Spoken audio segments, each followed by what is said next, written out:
On this episode of China Uncensored, is Chinese propaganda invading our schools? Hi, welcome to China Uncensored. I'm your host, Chris Chappell.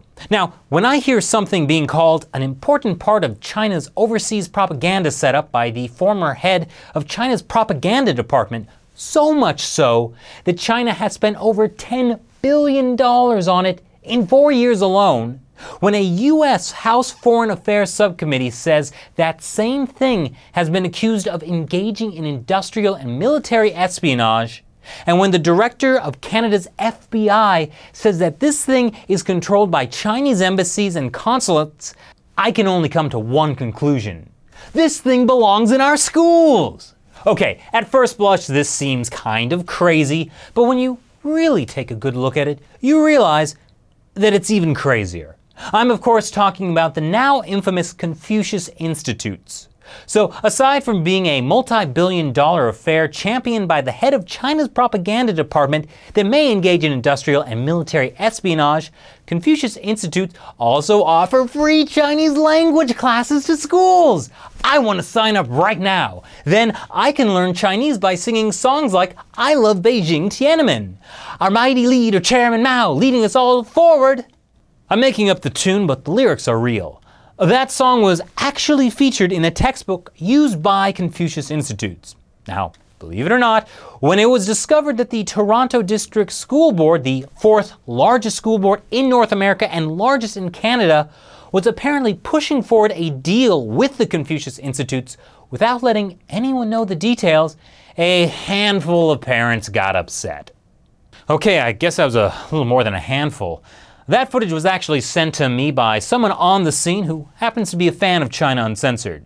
You see, it turns out that most of the elected trustees in the school board really had little idea what the Confucius Institute was. It was only because one concerned parent named Michael Lewis actually took the time to research it that the deal didn't smoothly fly through. He created an online petition, saynotociI.ca, that got over 1,000 signatures in only a few days. According to my source on the scene, 200 concerned parents and activists showed up to what was supposed to be the last meeting of the school year. The Confucius Institute agreement wasn't even on the agenda. They ended up talking about it for 2 hours. Chris Bolton, the chair of the TDSB and man responsible for the deal with the Chinese government, said nothing. Even after 2 hours, they couldn't figure out what had happened. So they scheduled another meeting, probably in an effort to help the Toronto District School Board actually look into what they were signing.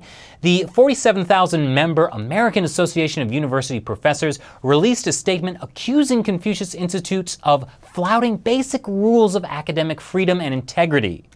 But just a side note about Chris Bolton, he reportedly makes frequent trips to China, speaks Mandarin, has a brother working for a major Chinese bank, and is helping him get investors to set up businesses in Canada. Bolton has also been involved in a number of scandals involving a charity he used to run.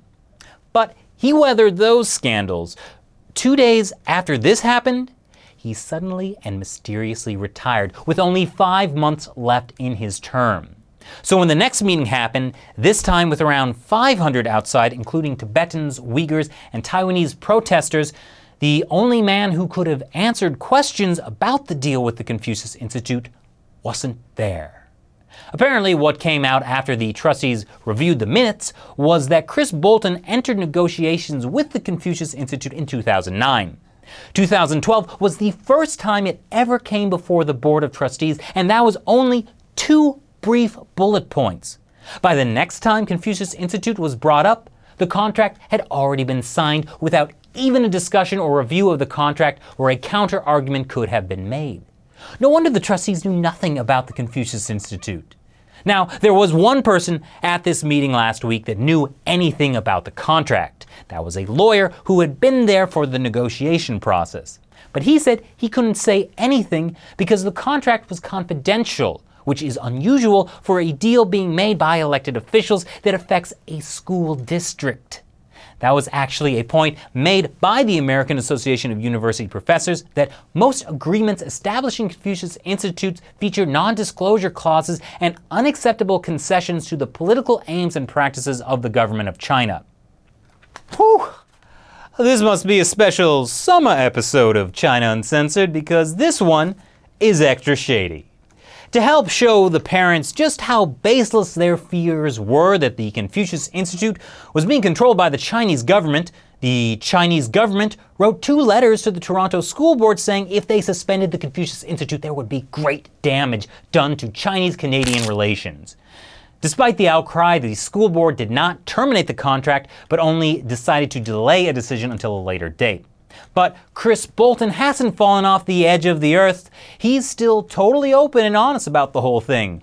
Why, he even did an interview with Canada's national radio broadcaster. But you leave with a cloud that hangs over top of you. And so what did that have to do with... What cloud is that?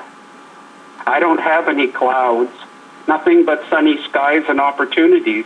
Well, that's an odd way to put it, considering the massive scandal. I wonder what he says the reason for the outcry is. There are protests around this and around the Toronto District School Board aligning itself with an organization that is supervised and funded by the Chinese government. You're saying that none of that is creating a cloud over your time as chair of the Toronto District School Board?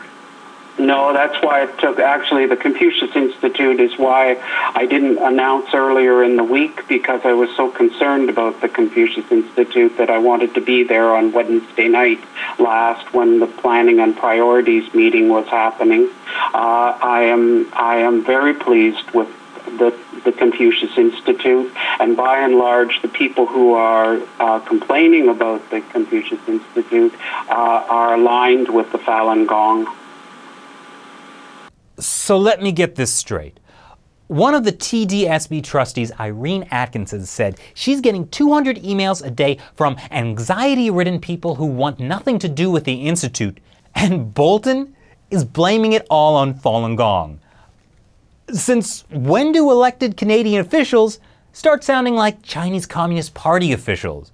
I mean, even the interviewer was speechless. So what do you think about the Confucius Institute? Should they be allowed in schools? Should the US listen to the suggestion of the American Association of University Professors and have the 100 universities with Confucius Institutes cancel or renegotiate their agreements? Leave your comments below and share and subscribe. Also, you can visit saynotoci.ca to sign a petition or email the trustees of the Toronto District School Board your thoughts.